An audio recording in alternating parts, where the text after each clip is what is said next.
복음으로 살아가는 삶 30번째 시간입니다.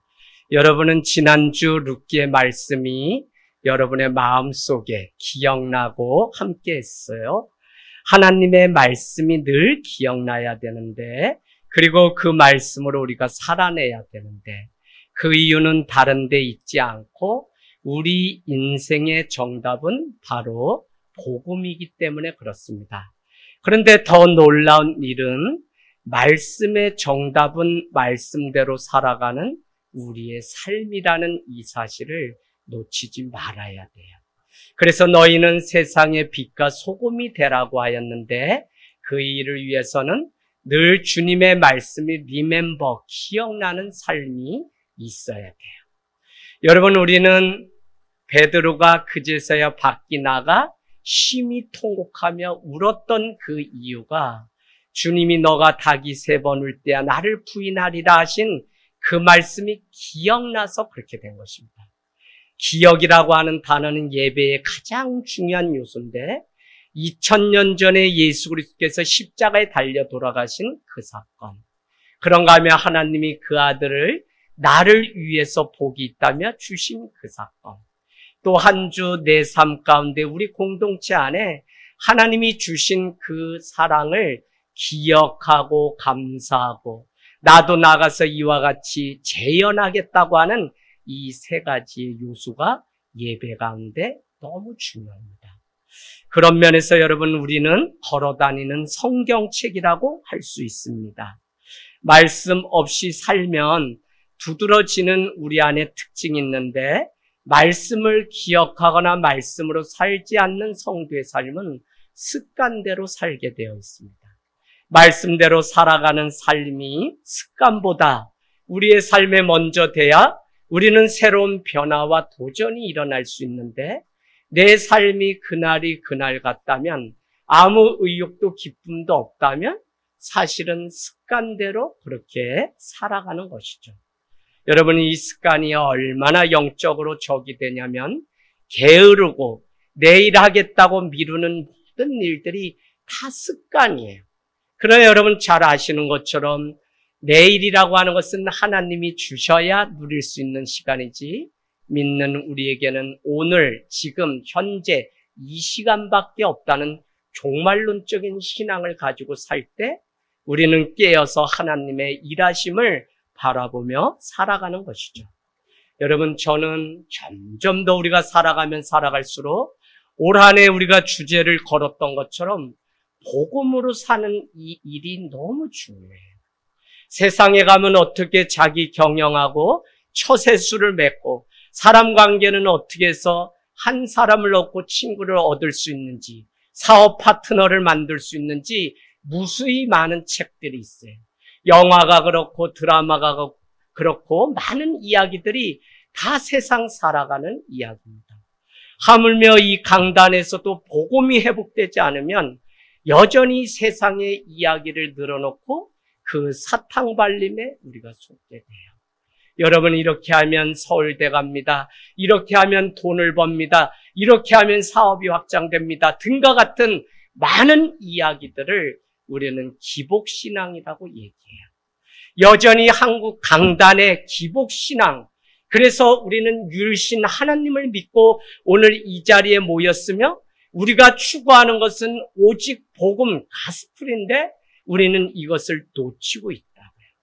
그래서 여러분, 복음이 무엇인지를 우리는 늘 기억하며 살아가야 되는데, 복음은 다른 것이 아니라 우리는 형편없는, 구원받을 수 없는 죄인이라는 사실이 복음의 첫 번째입니다.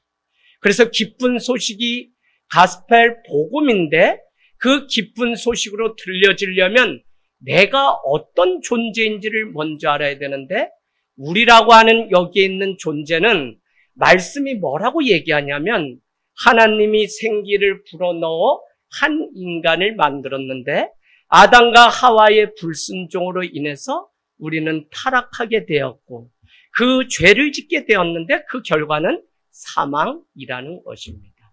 그런데 복음은 동시에 이 나쁜 소식 뒤에 오는 기쁜 소식을 들려주는데, 그것은 하나님이 우리를 사망에서 생명으로 옮기시기 위해서 한 가지의 헤세드, 은혜의 방법을 내셨는데 그것은 다른 방법으로는 도저히 불가능하고 하나님의 아들 예수 그리스도 그분을 믿으면 멸망치 않고 구원을 얻는다는 이 기쁜 소식.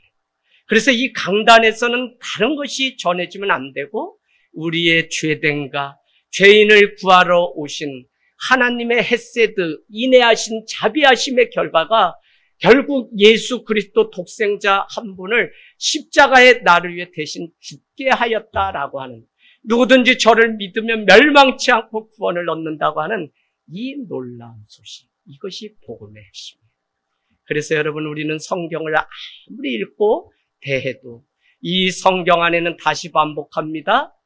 우리가 무엇을 했다고 하는 사실이 기록된 것이 아니라 하나님이 죄된 우리를 향해, 내 인생을 향해 어떤 일을 계획하시고 하나님이 어떻게 성취하셨는지 구약과 신약이 우리에게 말씀하고 있는 것이죠. 그래서 여러분, 복음 중에 가장 큰 복음은 요한복음 3장 16절. 하나님이 세상을 이처럼 사랑하사. 이것이 복음의 키기는 하지만 복음의 완성은 아닙니다. 하나님이 세상을 이처럼 사랑하사. 그 다음 뭐죠? 복음은 독생자를 주셨다는 거예요. 이는 저를 믿는 자마다 멸망치 않고 구원을 얻는다라고 하는 놀라운 사실이죠. 여러분, 복음은 우리가 죄인이며 죽을 수밖에 없는데 그 문제를 해결하기 위해서 예수 그리스도를 보내사 십자가에 달려 돌아가시게 하셨다라고 하는 그것입니다. 우리는 저를 믿으면 영원히 죽지 않고 산다는 거예요. 여러분, 사망이 있다, 죽는다 하는 것이 그냥 연수가 차서 우리가 죽는 그것을 말하는 것이 아니라 많은 사람들은 하루하루 살면서 이런 이야기를 합니다. 차라리 사는 것보다 죽는 게 낫다. 그러면 이 땅에 살아가는 우리의 삶이 실존적으로 얼마나 죽지 못해 사는 삶인지 우리의 삶이 그렇다는 거예요. 그런데 누구든지 저를 믿으면 죽을 수밖에 없는 것이 아니라 살 수밖에 없는 이유를 발견하고 복음을 만나게 되면 그 안에서 하나님의 비전과 소원을 꿈꾸게 된다는 거예요. 다 같은 일을 해요. 다 같은 직장을 다녀요. 다 같이 공부해요. 그러나 하나님의 비전을 가지고 꿈을 가지고 공부하고 직장을 나가는 사람의 태도와 자세는 전혀 다른 것입니다. 내가 되었으니까 하는 것과 아니 하나님이 나에게 주신 그 말씀, 꿈이 있어서 감당하는 그 헌신과 섬김, 그 십자가는 다른 의미가 있는 거예요. 날마다 아이를 위해 밥을 하고 남편을 위해 또 밥을 하고 많은 일들, 또 가족을 위해서 직장을 가는 이 많은 일들이 그냥 내가 먼 고생이 있어서 내 팔자에 무슨 복이 없어서 이렇게 나는 쇠가 빠지게 일만 해야 되나? 혹시 우리 중에 그런 분이 계실까요? 그러나 여러분, 복음을 만나게 되면 전도서가 우리에게 요즘 계속 하시는 말씀처럼 해 아래 새 것이 없고 다 헛되고 헛된데 유일한 한 가지를 깨달았다고 고백하는 그것이 무엇이죠? 내일 평생에 사는 날 동안 먹고 마시고 누리는 그것이 하나님의 선물인 줄 이제야 내가 깨달았다는 고백입니다. 무슨 거창한 하나님의 비전도 아니고요. 오늘 그냥 하루를 살면서 먹고 마시는 낙도 다 하나님이 주신 것이구나라고 하는 이 사실, 이 자족, 이 만족을 깨닫게 될 때 비로소 우리는 없는 자지만 세상을 다 가진 자, 죽은 자 같지만 세상을 다 누리는 자가 돼요. 그래서 소유의 행복이 있는 것이 아니라 소유하였지만 그것을 누릴 줄 아는 신앙으로 가야 되는 것이 바로 우리예요. 그게 바로 누구냐면 예수 그리스도를 누릴 때 우리는 우리의 짐이 가벼워지고 우리는 이 땅에 살면서도 다른 삶을 살게 돼요. 그래서 저는 여러분의 삶이 공고하고 정말 메말랐다면 우리 말씀들 보는 것처럼 공고한 날에 창조주 하나님을 기억하며 그분 앞에 나가는 삶이 되기를 원합니다.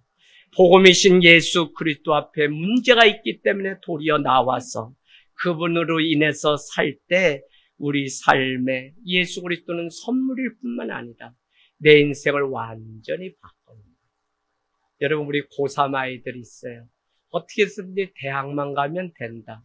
이게 만약에 우리의 비전이면 여러분은 20살 되면 더 큰 세상이 우리 앞에 늘 놓여 있기 때문에 이길 수가 없어요.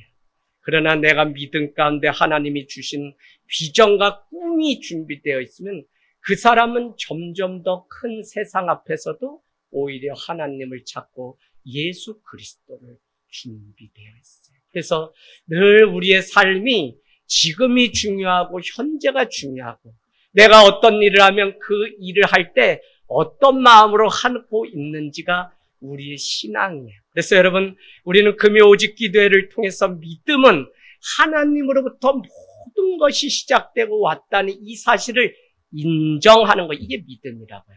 그러면 오늘 내게 주어진 이 많은 일, 내가 이 교회에 온 일, 나에게 이 자식이 맡겨진 일, 내게 이런 아픔과 눈물이 있는 많은 일도 사실은 하나님의 섭리, 계획이 그 안에 있어요. 그래서 우리가 사는 거지, 그렇지 않으면 아무 사는 게 다 세상과 똑같게 되겠죠. 혹시 여러분 살아가면서 허망한 세월을 여러분 삶 가운데 보내며 여러분의 삶에 어려움이 찾아오지 않았습니까? 정말 교회를 다니는 것과 복음으로 거듭나서 다시 사는 것은 완전히 다른 문제입니다. 여러분, 주님을 믿는 것과 주님과 동행하는 삶은 완전히 다르다는 사실을 제자훈련 2과에서 하게 돼요. 그 사실은 무엇이냐면 믿었다는 사람은 많고 모태신앙부터 많지만 주님으로 더불어서 살아가는 매일매일의 삶, 동행하는 삶은 전혀 달라요. 그러나 노아는 하나님의 은혜를 입었더라. 그러나 에녹은 하나님과 동행하더라. 창세기가 그 많은 이야기를 우리에게 하나님의 은혜와 동행하는 그 삶이 무엇인지를 보여준다니까요. 여러분, 복음으로 거듭나서 어떻게든지 예수를 닮아 가려고 하는 삶이 우리의 목표가 돼야 돼요. 우리가 소위 대형교회를 다니고 사역하고 성도로서 살아가야 되는 레파토리는 너무 잘 알아요. 그러나 그 안에 기쁨도 변화도 없다면 우리의 신앙은 문제입니다. 일보다 복음이 먼저이며 관계보다 복음이 먼저고 우리의 헌신보다도 복음이 먼저예요. 그래서 사역 중심, 일 중심이 아니라 오히려 복음 중심으로 거듭날 때 나는 이제 하나님으로 인해 살아가는 비로소 그런 인생이 된다는 것입니다. 여러분, 성경 연구해 보면 지명이 많이 나오죠? 그런데 놀라운 것은 한결같이 본토 친척 아비집을 떠나면서 역사가 이루어져요. 무슨 이야기냐면 이것은 아브라함의 인생을 향해서 하는 것이 아니라 오늘 룻의 인생도 나오미의 인생도 수도 없는 많은 인생은 본토 친척 아비집을 떠나요. 근데 그 떠남의 목적이 세상을 더 크게 보기 때문에 가는 걸음인지 아니면 하나님의 은혜를 위해서 떠나가는 삶인지 아니면 오늘 세상을 위해 떠나갔지만 하나님의 은혜가 전부인 것을 알고 아버지 품으로 다시 돌아오는 삶인지 그것만 차이가 있는 거예요. 여러분, 오늘 그렇게 살겠다고 떠났던 한 인생이 바로 룻과 나오미의 인생입니다. 우리는 복음 가운데 돌아오게 되면 은혜가 준비되어 있고 어떻게든지 살게 하시는 하나님의 은혜가 보이지 않을 뿐 또 있다는 그 사실을 알게 돼요. 그 첫 번째 은혜가 무엇이었나요? 1장 27절. 마침 무엇이었다는 거예요? 보리 이삭을 추수하는 일을 시작할 때였다는 거예요. 2장 1절은 뭐죠? 마침 그 아내 엘리멜렉 나오미의 유력한 가문의 사람 보아스가 있다는 거예요. 마침 이삭을 줍기 위해서 그 밭에 갔는데 그날 그 시간에 보아스라고 하는 사람의 눈에 룻이 이삭 줍는 그 일이 보였단 말이에요. 그래서 여러분, 우리는 갈 바를 알지 못하고 가지만 사실은 하나님이 이미 예비하시고 준비하셔서 순종하고 떠나는 그 걸음 앞에 하나님이 미리 준비하신 그것 때문에 우리가 결혼하고 군대 가고 새로운 일을 할 수 있지, 그런 하나님의 준비되심이 없이 내가 그냥 열심히 살아야만 뭐가 되고 열심히 벌어야만 돈이 벌리고 이런 생각으로 우리가 가득 차 있다면 우리는 사실 꿈 있는 게 아니라 너무 열심히 살다 지칠 수밖에 없는 삶이라는 거죠. 여러분, 오늘 룻과 나오미는 엘리멜렉의 친족 중 유력한 자 보아스를 만나게 되죠. 빈들에 겨우 남아있는 보리 이삭을 주러 그곳에 가게 됩니다. 2장 2절 볼까요? 룻이 나오미에게 이르되 내가 그 밭에 가서 이삭을 줍는 은혜를 내가 만나게 되면 내가 그를 따라가서 이삭을 줍겠나이다. 은혜, 헤세드, 인자하심, 자비하심이라고 여러분 써놓으세요. 이미 룻의 신앙 가운데 무엇이 있었냐면 어머니의 하나님이 나의 하나님이고 어머니의 백성이 나의 백성입니다라고 고백했던 룻은 이미 시어머니를 통해 하나님의 은혜를 알게 되었고, 오늘 2장 2절은 내가 밭에 가서 하나님 은혜를 잊게 되면 내가 그 은혜를 따라가서 줄 수 있고, 그 은혜가 내 삶에 있지 않으면 나는 아무것도 할 수 없습니다 라고 고백하고 있는 것이에요.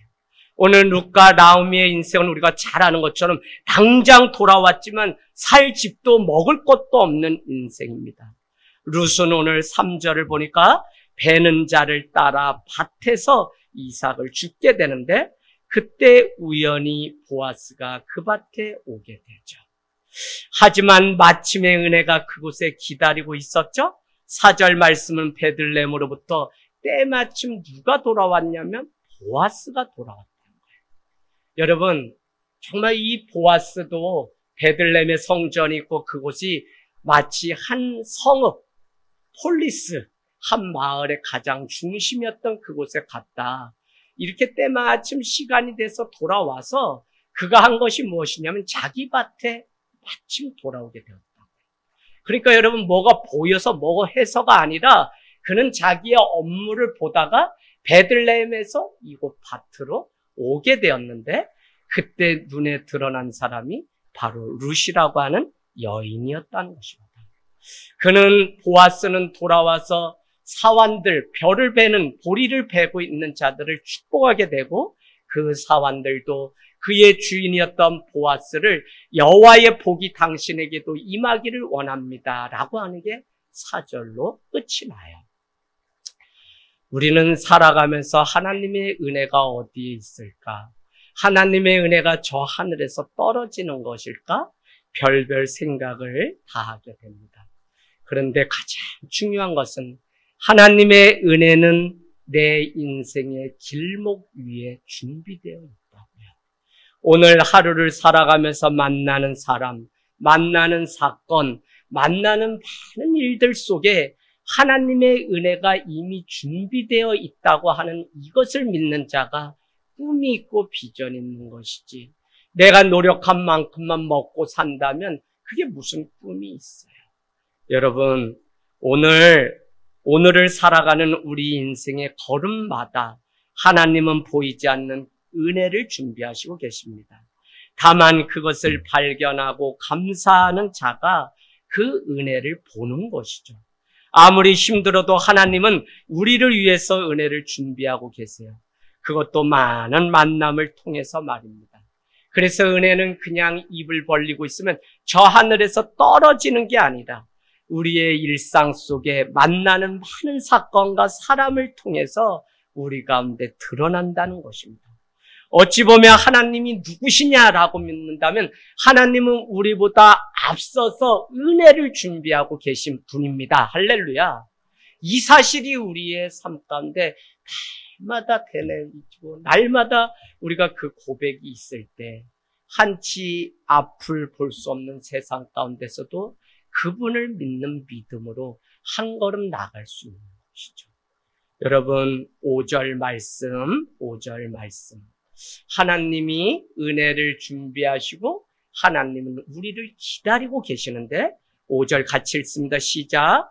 보아스가 베는 자들을 거느린 사환에게 이르되 이는 누구의 소녀냐 하니. 아멘. 마침 그 밭에 왔던 보아스의 눈에 이방 여인 룻이 보인 것입니다. 여러분, 주의 은혜는 다른 게 아니라 발견되어지는 거예요. 주의 은혜는 다른 것이 아니라 드러나는 것이라고요. 그래서 수가성의 여인이 그렇게 문제가 많아도 예수님 앞에 그 문제가 드러났어요. 38년 된 안진병자의 문제가 드러났어요. 40년째 성전 미문에서 구걸하는 자가 드러났어요. 12의 혈류병을 앓는 야이로 해당장의 딸의 이야기가 드러났어요. 하나님 앞에 드러나고 발견되어지면 이 모든 문제가 해결된다.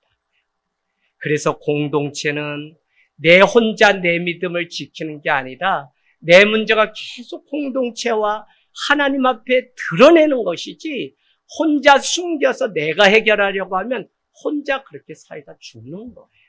점점 우리 시대가 모이는 모임들은 더 세분화돼서 많아지는데 누군가의 삶이 안녕한지 물을 수 있는 모임은 없어요. 그래서 교회라고 하는 것이 누가 감히 아이들에게 식사를 시키고 또 이 아이들이 순종해서 묵밥을 만들고 또 이 아이들 고3인데 원서는 썼는지 언제 시험인지 어떻게 군대 가서 생활하는지 등등의 많은 일들이 일주일 안에 있는데 이 문제에 대해 관심 갖고 서로 안부를 묻는 공동체는 교회밖에 없다고요. 그래서 여러분의 사정이 삶이 공동체와 함께 늘 드러나고 함께하는 은혜가 있기를 원합니다. 여러분 오늘 하나님이 크게 보이듯 하나님의 눈에는 누군가의 인생이 크게 보이는 은혜가 있어요. 보잘것없던 인생, 많은 자들 중에 막내였던 하카톤의 인생이 다윗인데 다윗은 하나님의 눈에 크게 보였다고요. 하나님의 눈에 크게 보이면 그것은 다 물거품이 돼서 은혜로 덮는 은혜가 있다는 것입니다. 그래서 우리가 성도가 기도해야 되는 그게 무엇냐면 자녀의 일이든 내 직장의 일이든 하나님, 내 삶에 하나님의 은혜가 커서 하나님의 사랑이 더 크게 느껴져서 무엇을 하든지 그 일은 작게 보이게 주님 도와주세요. 내가 내 힘으로는 이거 더 질 수 없고요. 내가 내 힘으로는 이거 더 노력해도 어떻게 할 수 없어요. 그러니 하나님 이 큰 문제가 이제는 작게 보이고 작은 부담 가지고 하나님의 일들 감당할 수 있도록 내게 은혜가 필요합니다. 라는 것이 우리의 기도라고요. 여러분 오늘 보잘것없던 인생 룻 그러나 보아스의 눈에 크게 보여서 저가 누구냐, 저 소녀가 누구냐라고 물었다는 것은 얼마나 큰 은혜인지 모릅니다. 하나님은 아마 많은 사람들 중에 오늘 여기에 있는 자들을 불러서 백성으로 삼으시고 성도로 삼아주셨는데 이것은 하나님의 눈에 크게 점 찍어 놓는 일이 아니면 불가능합니다. 그래서 우리는 찬양 중에 꿈이 있는 자유 중에 이런 곡이 있습니다. 나도 복이 있다며 나사렛의 예수 복수 예수가 나도 복이 있다며 찾아오셨다라고 하는 가사가 있어요. 그러고 보니까 보잘것없는 인생 없고요. 하나님 눈에 크게 보이고 드러나기만 하면 어떤 인생이든지 살 수 있는 은혜가 있습니다. 사랑하는 여러분, 우리 6절 말씀 볼까요? 6절 시작. 베는 자를 거느린 사환이 대답하여 이르되 이는 나음이 함께 모압 지방에서 돌아온 모압 소녀인데. 아멘. 항상 은혜는 주인이신 하나님의 그 은혜를 누리는 것. 그래서 우리는 금요직 기도회를 통해 소유가 우리의 행복이 아니라 작은 것을 소유했을지라도 그것을 누릴 수 있는 신앙인지가 너무 중요하다. 그 말씀을 나눴습니다. 여러분 그분의 눈에 들어가는 것 이게 은혜예요. 사환에게 물었더니 이 소녀는 쉽게 얘기하면 당신의 가문 중에 엘리멜렉과 나오미의 가문 중에 그들이 먹고 살기 위해 저기 모압 땅에 갔다가 두 아들과 남편이 죽게 되었는데 10년 만에 돌아올 때 그의 첫째 며느리를 데리고 이렇게 오게 되었습니다. 라고 하는 고백. 그래서 모압 여인이 바로 룻입니다. 라고 그렇게 말을 했다는 것입니다. 저희는 지난주에 이렇게 말씀드렸습니다. 그에게 누구냐고 물을 때 주변의 사람들이 그를 칭찬했다. 더구나 그가 모압 땅에서 믿음을 선택하여 이곳까지 부모를 따라온 믿음의 여인이다. 라는 그 소문을 익히 보아스는 들었을 것이고 그날따라 그가 더 눈에 크게 들어오는 은혜가 있어요. 그리고 제 인생도 우리 집사람한테 찜을 당해서, 물론 제가 먼저 찜했지만 다 찜을 당해가지고 점을 콕 찍어서 부부가 되고 우리가 이 한 교회의 지체가 돼요. 그러고 보면 그냥 수많은 만남이 있지만 무슨 관계를 맺는다는 것을 하찮게 여길 수 없는 이유는 하나님이 그 만남이 만남되게 해주시는 은혜가 있었기 때문에. 그래서 제가 금요일 날 아침에 막 집사람을 출근시키고 오다가 우리 최지연 집사님 가정 가고 싶어서 그냥 어느 때든지 마리아와 마르다가 있는 나사로가 사는 베단이라고 하는 그 마을에 가장 즐겨갔던 예수님의 삶을 보고 제가 그냥 그 새벽에 문자를 했어요. 8시 반인데 오늘 가도 되나요? 그랬더니 한참 한밤중에 문자 받고 목사님 오세요. 근데 식사가 10시 반 돼야지 문 여는데 식사 아니어도 좋습니다. 집으로 가도 되나요? 이 주책 맡게 했더니 목사님 지금 이제 씻어야 되고 뭐 이래서 식당에서 만났죠. 바로 마치고는 이원옥 집사님 또 남사로 용인으로 갈 때마다 여러분 그 삶의 사정을 듣게 되고 갈 때마다 그런 상황 속에서도 하나님의 은혜가 우리 집사님 가정을 붙들고 있는 것을 볼 때마다 얼마나 감사한지. 옆구리 찢어지고 우리 양모 집사님 허리 시술해서 터지고 찢어지고 다 그게 성경대로 다 그런 삶 살아요. 그런데 찾아가 보면 그 안에 고통 중에도 하나님 준비하신 그냥 손톱만한 그 은혜 때문에 겨우 목숨 부지하고 살아갈 뿐이지 두려움이 엄습해 오는 게 우리의 삶입니다. 그래도 하나님이 그 안에 희미한 은혜를 인생의 길목 위에 남겨놓으셨더라고요. 여러분, 오늘 그냥 먹고 살기도 힘든 그 여인이 좋은 소문이 사람들 사이에 자자했어요. 그 소문을 익히 들었던 사람이 보았을 것입니다. 그것 때문에 보아스는 더욱 친절을 베푼 것 아닐까요? 결국 나에 대한 좋은 소문은 나의 실력 이상으로 좋은 자산이 됩니다. 결국 룻의 좋은 성품인 섬김과 헌신과 삶에 대한 열정과 좋은 소문, 이것이 룻이라고 하는 한 여인의 가치를 만들어내었고요. 그가 오늘 보아스의 가문의 구원을 준비하는 수준까지 올라갈 수 있게 된 것입니다. 좋은 소문은 실력이고요. 여러분의 가치를 높이면, 여러분의 가치가 높아지면 좋은 사람은 찾아오게 되어 있어요. 이건 세상의 원리가 아니라 하나님 나라의 원리.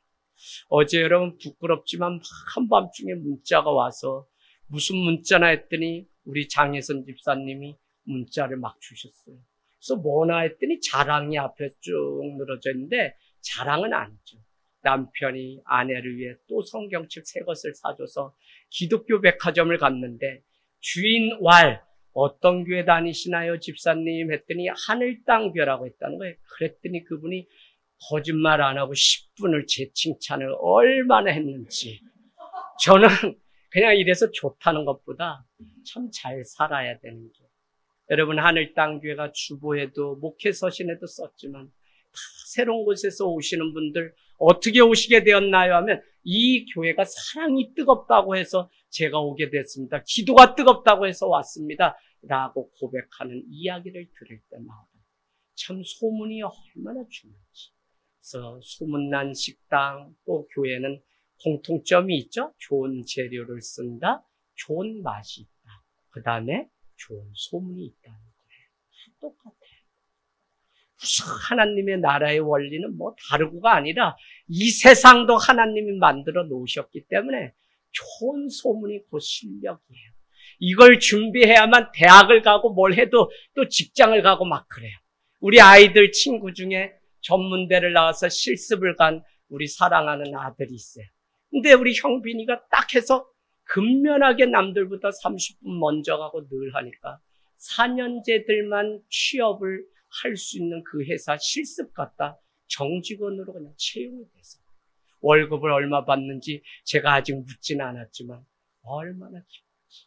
그 아이가 한 달 실습하면서 보여줬던 그 성실함이 그의 좋은 소문이며 그 소문이 위 상사들까지 나니까 그를 정식 직원으로. 그러니까 얼마나 하나님의 은혜가 있는지 몰라요. 여러분 우리 7절 말씀 읽겠습니다. 시작. 그의 말이 나로 베는 자를 따라 단 사이에서 이삭을 죽게 아침부터 와서는 잠시 집에서 쉰 외에 지금까지 계속하는 중이라. 아멘. 룻이 이삭을 줍는 일을 통해 자기의 삶을 어떻게든지 포기하지 않고 지켜가려고 하는 자기 삶에 대한 숭고한 열정을 지난주에 말씀드렸어요. 여러분 모든 걸 쉽게 포기하는 때에 정말 이 땅에서 돌아온 먹을 것이 없는 룻이라고 하는 여인은 그 이삭이 죽더라도 어떻게든지 자기의 삶을 지켜내려고 하는 그 숭고함이 그 안에 있었다는 것입니다. 잠시 쉴 뿐 지금까지 아침부터 계속 이삭을 주었다는 거예요. 여러분 이것보다 열심히 어디에 있겠습니까? 다른 사람의 눈 의식하지 않았어요. 오히려 하루 먹고 사는 그 일도 하나님의 은혜구나, 하나님이 내게 주신 몫이구나, 하나님의 선물이라고 고백했던 솔로몬의 고백처럼 그렇게 살았다는 것입니다. 우리는 오늘 이렇게 생각해 보게 됩니다. 없어서 불행한 것이 아니라 있는 것을 보지 못하고 준비한 하나님의 은혜를 사용하지 못하고 자기 힘으로 세상을 살려고 하는 이것이 불행한 일입니다. 여러분 오늘 보아스는 8절에 보아스가 룻에게 이르되 내 딸아 들으라. 이삭을 주러 다른 밭으로 가지 말며 여기서 떠나지 말고 나의 소녀들과 함께 있으라. 오늘 전혀 알지 못하고 알 수 없는 방식으로 하나님은 룻에게 은혜를 준비하고 있는데 처음 보았던 남자가 보아스잖아요. 그런데 이렇게 호의를 베풀어요. 그건 다른 게 아니라 다른 밭으로 가지 말고 이삭을 베는 사환들이 있으면 그 밭에 너가 선착순으로 1순위를 줄 테니 그곳에 따라가게 되고 너가 열심히 일을 하다가 목이 마르게 되면 소년들이 가져다 놓은 그 물로 목을 축이면 된다. 이게 얼마나 큰 복이에요. 다 보장되는 거예요. 여러분들 우리가 하는 만큼 우리가 준비된 만큼 우리는 살 수 있다는 것 때문에 여전히 내가 무엇을 집을 준비하고 뭘 준비해야 되는데 빠져있는 현대인들의 안타까운 삶을 봐요. 누군가를 섬기고 하나님을 섬기는 일 위에 물질과 또 건강과 은사와 직장과 배움의 문을 열어주셨는데 우리는 그냥 나와 나의 가정만을 위해서 살아가는 이게 얼마나 불행한 시대인지. 여러분, 여러분과 아무것도 없어요. 건강조차도 생명조차도 오늘 이 예배 끝나고 돌아가다 죽을지도 우리는 몰라요. 이게 비참한 얘기가 아니라 주변에서 들려지는 수많은 이야기를 들으면 여러분 산다는 게 사는 게 아니라 하나님의 은혜로 우리가 살아서 오늘 이 자리에 모였기 때문에 늘 우리 안녕하시냐 이렇게 안부 묻는 거지 그렇지가 않아요. 너가 많은 재물을 모았다고 해도 재난이 있으면 그 재물을 다 가져가면 너가 아들을 낳았다고 해도 그 아들이 100명이라고 해도 그것을 가져갈 자가 없다는 것이 요즘 우리가 나누는 전도서의 말씀이에요. 그래서 물질이며 뭐 자식이며 우리가 욕심을 내고 거기에 매이면 그것이 집착이 되고 거기에서 우리는 불행하게 되는데 하나님으로부터 왔으니 하나님께로 다 돌아갈지어다. 누가 내 인생이 그런 인생이라는 사실만 알게 되면 오늘 주어진 이 하루 누군가를 대하고 말을 섞고 할 때 따뜻하고 한 번이라도 더. 글쎄 여러분 지금 봤어요. 제가 1년에 54명 집례하다 보면 집사님이 그냥 통곡하면서 울어요. 그 아침에 마지막이 될지도 모르고 출근하는 남편한테 막 악담을 하면서 막 욕을 조선밟고 했는데 그 욕을 먹고 남편이 가서 죽은 거예요. 회사에 가서 잘못된 거예요. 그러니까 이분이 참 그냥 자기 인생에 씻을 수 없는 오명처럼 마지막이라도 내가 오늘 마지막인 것처럼 따뜻하게 밥 한 숟갈 먹고 당신 가면 좋겠어 라고 말을 하지 못할지언정 이놈의 집구석 저놈 집구석 하다가 직장 갔다 그러죠. 여러분 내일은 우리 시간은 하나님이 주셔야 누릴 수 있는 시간. 그래서 오늘 우리 인생을 향해 준비하신 하나님의 은혜가 어디에 있는지 태어나서 죽음까지 아침부터 저녁까지 그냥 이거는 그냥 하루의 개념이 아니라 이 시간마다 틈마다 하나님이 준비하신 은혜가 있는데 그걸 발견하고 살아가는 것이 성도가 복음대로 살아가는 것이지 이 많은 시간이 한두 이틀 지나 그냥 일주일이 되었다 이거는 아무 의미가 없는 시간을 사는 거예요. 지금 이 시간에도 하나님은 말씀으로 우리에게 은혜를 주시고 계십니다. 여러분 하나님의 은혜는 일시천상처럼 보이지 않지만 그냥 보이게 되어 있어요. 감춰져 있을 뿐이에요. 그래 오늘 가만히 보면 이삭을 줍는 이 일이 주워보면 알아요. 되게 힘들어요. 가을에 그냥 팥 한 대박이라도 주우면 어머니가 그게 아까워서 양말 사준다 장갑 사준다 하면 동생하고 우리 막 나가서 눈 헤치면서 겨울 오기 전까지 주워요. 그런데 여러분 그게 땅에 박혔는지 그냥 털어낸 섭 안에 있는지 모르잖아요. 꼬쟁이로 이렇게 들쳐내면서 한 대박 한 바가지 줍는 게 종일 걸려요. 그러면 하지 못하겠다고 줍던가 그냥 엎어버리고 내가 왜 이걸 해? 내가 전주시 효령되고 23대 손인데 내가 왜 이거 양말 하나 때문에 이거 해? 막 이런 날도 있었어요. 왜? 추워 종일 반날 좀 마도 한 대박 마야지 양말 하는데 안 보였네. 오늘 그런 그에게 너는 사환들이 베는 그 뒤에 떨어진 것은 너의 몫이며 너의 입에 목이 마르거든 그 물까지 다 준비하신 하나님의 은혜가 있다는 것입니다. 여러분 세상 살아보니까 내 열심으로만 안 돼요. 나는 열심히 살아가야 되지만 하나님이 준비하신 헤세드 그 은혜를 입어야만 이삭이 보이고 이삭을 줄 수 있어요. 또한 보아스는 룻에 대해서 안전함으로 지켜주겠다고 9절 말씀 그들이 베는 밭을 보고 그들을 따르라 내가 그 소년들에게 명령하여 이방 여인인 너를 건드리지 말라 하였느니라. 홍복이 마르거든 그릇에 가서 소녀들이 길러온 것을 마실지니라 하니라. 아멘. 이삭을 이렇게 자르는 자들을 따라가라. 거기에 줄 것이 많기 때문에 그렇겠죠. 목이 마르거든 그곳에 소년들이 가지고 온 물을 마셔라. 수고도 하지 않았는데 거저 주시는 하나님의 호의를 우리는 은혜라고 얘기하며 헤세드 주님의 자비하심과 인자하심이라. 생각지도 못한 곳에서 하나님은 오늘 보아스를 만나게 하셨고 추수할 때에 돌아오게 하셨고 이삭과 함께 먹을 물까지 준비하셨기 때문에 이 모든 은혜는 사랑과의 관계를 통해서 이루어졌어요. 그래서 여러분 오늘 만나고 한 주 만나는 사람들 따뜻하게 대하면 좋겠어요. 나오미는 베들레헴으로 돌아왔을 때 더 이상 나오미라고 부르지 말라고 얘기하죠. 뭐라고 부르라 그래요? 나를 말하라 쓴물이라 부르라. 여러분 그것은 나오미의 인생뿐만 아니라 모압 땅에서 이방 땅 베들레헴으로 돌아온 이방 여인 룻의 인생이며 오늘 이 말씀을 듣는 여러분의 인생도 마라 쓴물을 먹고 마시면서 살아가는 인생이죠. 남편을 만나 기업물을 자손조차도 얻지 못한 이 룻의 인생. 혼자 어머니를 따라서 베들레헴까지 따라왔어요. 먹을 끼니가 없어요. 그러나 오늘까지 하나님은 생각하지 못한 은혜를 준비하셨어요. 이것이 바로 헤세드 자비입니다. 우리 사랑하는 집사님들, 주님, 우리 7분 외부에서 오신 분들에서 집사님이 많으시지만 사실은 집사라고 하는 직분이 신약에서 유일하게 어려운 직분이에요. 오히려 장로 권사는 하늘 당교는 다 한 교회에서 헌신하고 했으면 순서대로 저는 다 드리는 게 맞다고 봐요.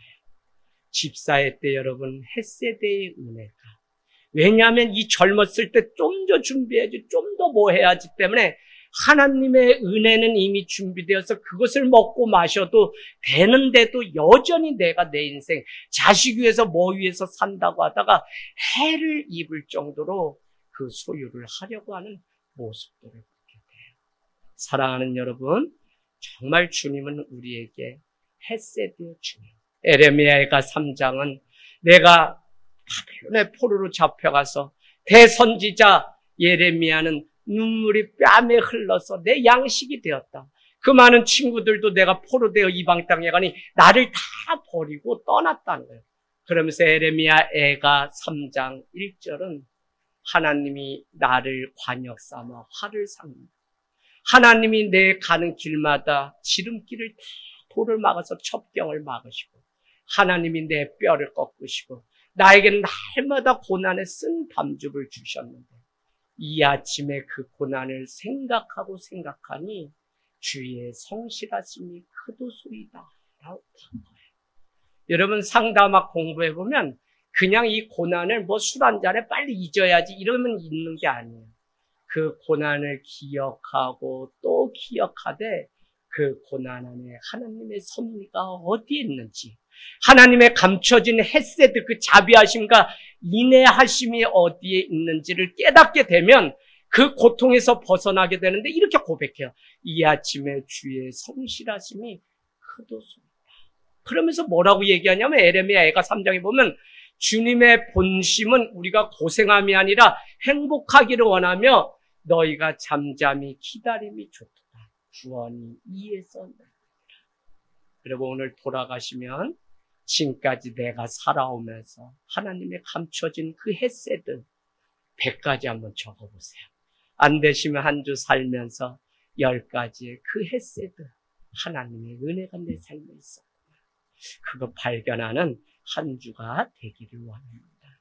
마지막으로 잠언선 16장 9절은 사람아, 사람 너가 마음으로 자기의 길을 계획할지라도 그의 걸음을 인도하시는 이는 여호와시니라.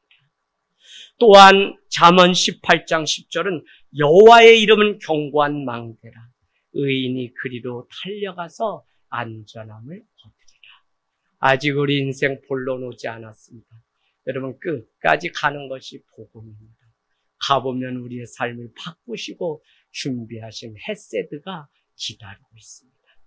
구부러진 인생길이라도 끝까지 가서 하나님의 은혜를 누리는 저와 여러분이 되시길 주님의 이름으로 축복합니다. 아멘, 아멘.